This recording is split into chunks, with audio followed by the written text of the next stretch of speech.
ദൈവത്തിൻ്റെ അതിപരിശുദ്ധമായ നാമം വാഴ്ത്തപ്പെടുമാറാകട്ടെ. ഇന്നത്തെ ബൈബിൾ വായനാ ഭാഗം മർക്കോസ് സുവിശേഷം 10:7. അതുകൊണ്ട് മനുഷ്യൻ അപ്പനെയും അമ്മയും വിട്ട് ഭാര്യയോട് പറ്റിച്ചേരും. ക്രിസ്തുയേശുവിൽ ഏവർക്കും സ്നേഹവന്ദനം. ഉൽപ്പത്തി പുസ്തകത്തിൽ ദൈവം തൻ്റെ സ്വരൂപത്തിൽ മനുഷ്യനെ സൃഷ്ടിച്ചു, ആണും പെണ്ണുമായി അവരെ സൃഷ്ടിച്ചു എന്നെഴുതിയിരിക്കുന്നു. സന്താനപുഷ്ടിയുള്ളവരായി പെരുകി ഭൂമിയിൽ നിറഞ്ഞതിനെ വാഴുവാൻ തക്കവണ്ണം ദൈവം അവരെ അനുഗ്രഹിച്ചു. പുരുഷൻ അപ്പനെയും അമ്മയും വിട്ട് പിരിഞ്ഞ് ഭാര്യയോട് പറ്റിച്ചേരും, അവർ ഏകദേഹമായി തീരുമെന്ന് ഉൽപ്പത്തി പുസ്തകം 2-ാം അധ്യായത്തിൽ നാം വായിക്കുന്നു. ഉൽപ്പത്തിയിലെ വാക്കുകൾ യേശു കർത്താവ് തന്നെ ഉദ്ധരിച്ച് വിവാഹത്തിൻ്റെ വൈശിഷ്ട്യവും കെട്ടുറപ്പും വെളിപ്പെടുത്തിയിരിക്കുന്നു.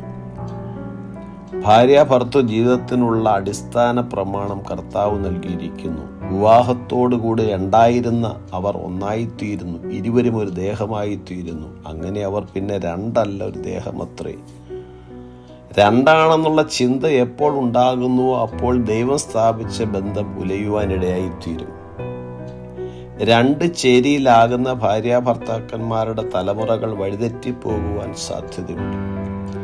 വേദപുസ്തകം വിഭാവന ചെയ്യുന്ന നിർദ്ദേശം ഒരു പുരുഷൻ തൻ്റെ അപ്പനെയും അമ്മയും വിട്ട് ഭാര്യയോട് പറ്റിച്ചേരണമെന്നാണ്. ഭർത്താവിൻ്റെ കർത്തവ്യങ്ങളിൽ പെട്ടവരാണ് ഭാര്യയെ തന്നെപ്പോലെ സ്നേഹിക്കണം. ക്രിസ്തു സഭയെ സ്നേഹിച്ചതുപോലെ സ്നേഹിക്കണം, പോറ്റി പുലർത്തണം, ബഹുമാനിക്കണം. ഭാര്യ ഭർത്താവിന് കീഴടങ്ങണമെന്ന് മാത്രമല്ല, ഭർത്താവിനെ ഭയപ്പെട്ട് ബഹുമാനിക്കേണ്ടതാകുന്നു.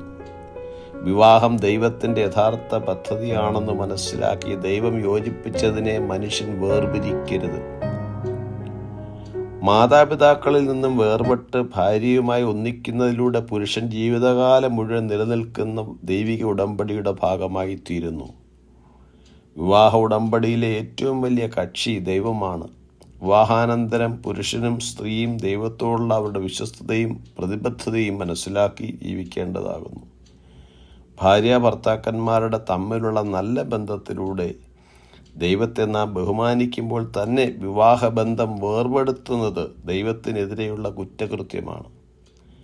ദൈവവുമായി ഉണ്ടാക്കിയിരിക്കുന്ന വിവാഹ ഉടമ്പടി ലംഘിക്കുന്നത് ദൈവം വെറുക്കുന്ന കാര്യമാണെന്ന് മനസ്സിലാക്കി അനുഗ്രഹിക്കപ്പെട്ട കുടുംബജീവിതം നയിക്കുവാൻ കർത്താവ് ഏവരെയും സഹായിക്കുമാറാകട്ടെ.